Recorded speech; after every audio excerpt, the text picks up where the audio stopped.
السلام علیکم۔ خبر شامل کریں گے کراچی سے محمد فیصل رضا نمائندہ کی۔ چاہیں گے آپ؟ السلام علیکم۔ پہلے تو میں اپنی یوسی کی عوام کو خراج تحسین پیش کرتا ہوں۔ جس طرح انہوں نے اسمبلی الیکشن ہوا تھا یہاں پہ NA-37 کے اندر، اور انہوں نے خان صاحب کو بھرپور تعداد میں جو ہے وہ کامیاب کیا تھا، اسی حوالے سے ہماری پریکٹس بھی ہوگی۔ اور اب یہ بلدیاتی الیکشن اللہ اللہ کر کے دھوتے دھوتے ہاں نا کی صورتحال کے اندر ہو رہے ہیں، جو کہ اب تک نہیں پتہ کہ کل الیکشن ہوں گے نہیں ہوں گے۔ ابھی میں تقریباً جو ہے پولنگ اسٹیشنز کا وزٹ کر کے آیا ہوں، تو وہاں پہ کہیں عملہ موجود نہیں ہے، کہیں پہ سامان نہیں ہے، کہیں پہ سیکیورٹی کے مسائل ہیں، تو ابھی تک سچویشن کلیئر نہیں ہو پا رہی۔ تو میرے خیال سے پہلے تو یہ سچویشن کلیئر ہونی چاہیے کہ الیکشن ہو رہے ہیں یا نہیں ہو رہے ہیں، اور یہ بلدیاتی الیکشن ہے اور گراس روٹ لیول کے الیکشن ہے۔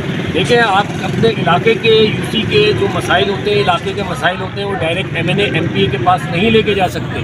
جو بڑے مسئلے مسائل ہوتے ہیں ان سے ملنے کے لیے ٹائم بہت چاہیے ہوتا ہے، فرصت نہیں ہوتی۔ تو یہ چیئرمین، وائس چیئرمین اور کونسلرز کے الیکشن ہیں۔ کونسلر جو ہیں وہ وارڈ کے ہوتے ہیں، اور جو آپ کا مقامی بندہ ہے وہی یہاں پہ کونسلر ہے اور وہی چیئرمین ہے۔ تو آپ رات کے 10 بجے 12 بجے بھی اپنے مسائل کے حل کے لیے اپنے کینڈیڈیٹس کے پاس جا سکتے ہیں، اور خان صاحب کا ویژن یہی ہے کہ لوگوں کے مسائل کا حل ان کی دہلیز پہ حل ہو، یہ اس کی طرف ایک پیش رفت ہے۔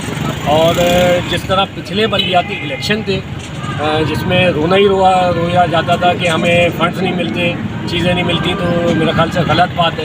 فنڈز بھی ملے، سب کچھ ہے، کام کرنے کی بھی ہونی چاہیے۔ اور الحمدللہ یہاں پہ ہمارے MNA کیپٹن جمیل احمد خان تھے NA-37 کے، انہوں نے کافی کام، ترقیاتی کام کروائے یہاں پہ، ان کے توسط سے ہم نے یہاں پہ PUC کے اندر بہت کام کروائے، پورے NA کے اندر کام کروائے۔ تو انشاءاللہ اسی طرح جو پریکٹس ہوئی بھی ہے اس پہ عمل کریں گے اور علاقوں کے مسائل کو حل کریں گے۔